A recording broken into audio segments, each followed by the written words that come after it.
Hai,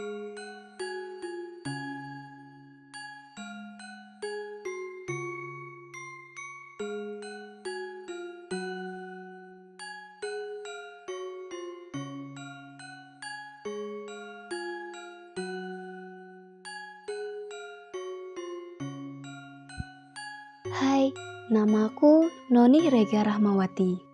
Orang-orang sih biasa manggil aku Noni. Aku dari jurusan Kehutanan Angkatan 2018.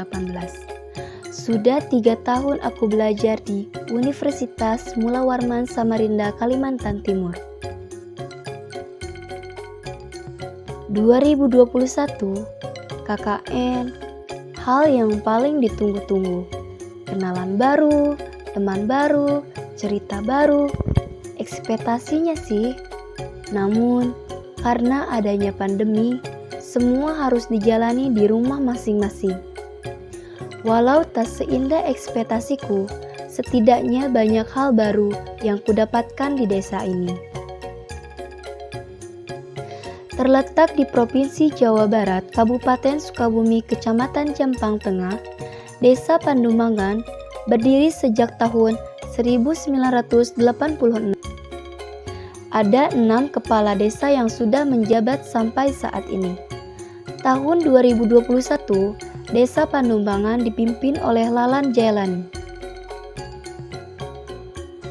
Dengan luas sekitar 1.940 hektar, 70% lahan di Desa Pandumbangan merupakan area persawahan dan perkebunan yang terbentang luas dan menjadi mata pencaharian utama penduduk desa. Desa Pandumbangan terdiri dari 4 dusun, 6 rukun warga, dan 33 rukun tetangga, dengan jumlah total penduduk sekitar 5.395 jiwa. Memiliki 15 tempat pendidikan, yaitu 3 sekolah dasar, 1 sekolah dasar menengah pertama, 1 sekolah menengah kejuruan, 4 pondok pesantren, dan 6 madrasah. Desa Pandumbangan secara garis besar terdiri dari wilayah pertanian, di mana penduduknya didominasi sebagian besar sebagai petani.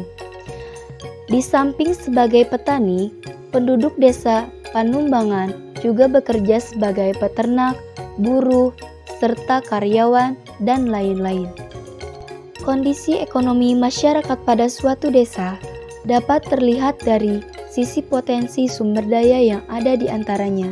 Sumber daya manusia yang memiliki kreativitas yang dapat dijadikan sebagai sumber penunjang penghasilan masyarakat. Destinasi pariwisata air terjun Curug Cipatala. Curug Cipatala memiliki ketinggian kurang lebih 15 meter dan lebar 8 meter. Air terjun ini dikelilingi pepohonan dan dinding lapisan bebatuan. Mungkin sejak zaman Belanda, tempat ini dijadikan lokasi wisata. Di Curug Cipatala, wisatawan bisa menikmati air nan segar, suasana alam yang sejuk, serta udara segar.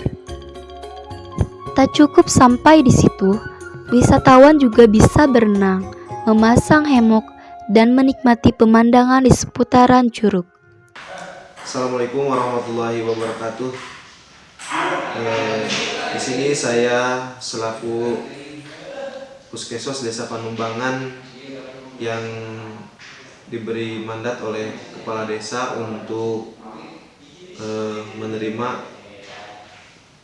mahasiswa dari Universitas Mula Warman Kalimantan Timur.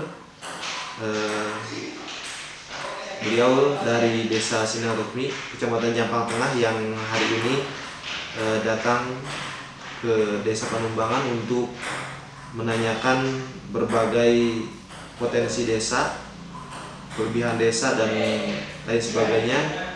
Untuk itu saya mohon izin untuk menyampaikan beberapa informasi tentang Desa Pandumbangan dari sejak berdiri sampai hari ini. Yang pertama, perlu sama-sama kita ketahui bahwa Desa Pandumbangan merupakan salah satu wilayah favorit ketika zaman kolonial. Selain strategis juga memiliki teritorial daratan datar yang kemudian dikelilingi oleh bukit-bukit sebagai benteng pertahanan alami. Banyak juga peninggalan-peninggalan kuno pada zaman dahulu seperti guest house yang hari ini digunakan oleh para perkebunan kakao sebagai perkantoran. Dulu juga Desa Panumbangan lokasinya berada di Kampung Gunung Gedogan yang hari ini menjadi kedusunan 3 yang ada di Desa Panumbangan.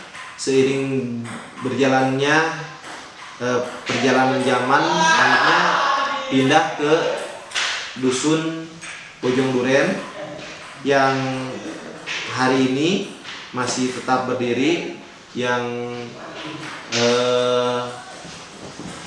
Desa Panumbangan itu dibangun pada tahun 2005 oleh Bapak Sastra Wijaya selaku orang tua dari Bapak Yustika Permana, Bapak Kepala Desa Panumbangan yang keempat pada tahun 2005. Kemudian mengenai luas daripada Desa Panumbangan kurang lebih ada 1941 hektar yang terdiri dari 4 dusun. Yang pertama Dusun Bojong Duren terdiri dari 8 RT, yang kemudian yang kedua Dusun Sampalan terdiri dari 8 RT, kemudian Dusun Gunung Gedogan terdiri dari 7 RT, kemudian Dusun Gunung Gedogan terdiri dari 7 RT, kemudian Dusun Pintu Besar terdiri dari 8 RT, dan terdiri dari satu desa ini ada 6 RW dan 33 RT. Cakupan batas wilayah yang hari ini Desa Panumbangan adalah desa paling tengah karena dikelilingi oleh desa-desa di Kecamatan Jampang Tengah. Di sebelah utara ada Desa Tanjung Sari dan Sindang Resmi untuk sebelah utaranya. Kemudian sebelah timur ada Desa Bojong Tipar. Kemudian di sebelah selatan ada Desa Cijulang dan sebelah barat ada Desa Jampang Tengah. Potensi desa sumber daya alam cukup luas. Desa Panumbangan yang tadi luasnya sudah dijelaskan 1941 hektar dengan tanah bengkok, tanah titisan, tanah penggunaan dan juga tanah kelurahan. Ada juga tanah sertifikat milik, tanah hak guna bangunan dan juga tanah hak pakai. Kemudian selanjutnya keunggulan daripada Desa Panumbangan adalah dari segi potensi desa, dari desa wisata yang hari ini memang belum tergali maksimal. Kemudian potensi yang kedua adalah potensi seni rajin masyarakat, terutama di dusun 1 dan dusun 2 itu masyarakat mayoritas mereka pengrajin batu kali dan juga pengrajin anyaman bambu yang biasa dibuat untuk peralatan dapur dan juga untuk pakaian para petani seperti tudung anyaman bambu dan lain sebagainya. Kemudian Desa Panumbangan sampai hari ini dari tahun 1986 kurang lebih 6 kepala desa yang sudah menjabat sampai tahun 2021.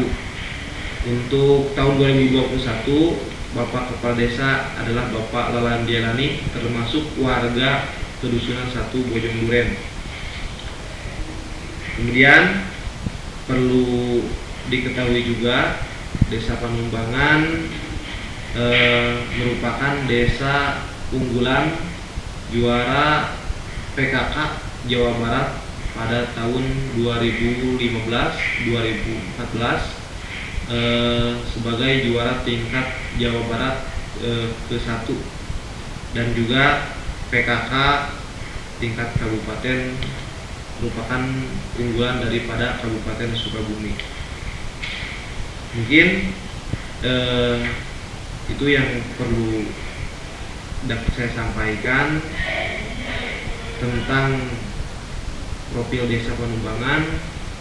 Kurang dan lebihnya saya mohon maaf. Mudah-mudahan ini menjadi satu motivasi untuk desa membangun, dan juga menjadi motivasi untuk adik mahasiswa dalam membangun wilayahnya masing-masing, menggali potensi desanya masing-masing dalam rangka menjadikan tempat atau desa menjadi lebih baik ataupun lebih maju. Terima kasih. Assalamualaikum warahmatullahi wabarakatuh.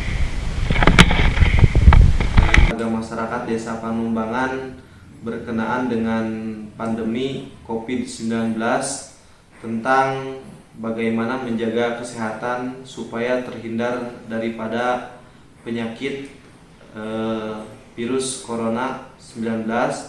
Tentunya hal ini menjadi salah satu kewajiban kami untuk menyampaikan berbagai macam cara menghindari ataupun menjauhi daripada virus corona 19 atau virus COVID. Kemudian yang perlu saya sampaikan kepada masyarakat untuk senantiasa menggunakan masker, kemudian mencuci tangan, menjauhi kerumunan, dan juga berjaga jarak.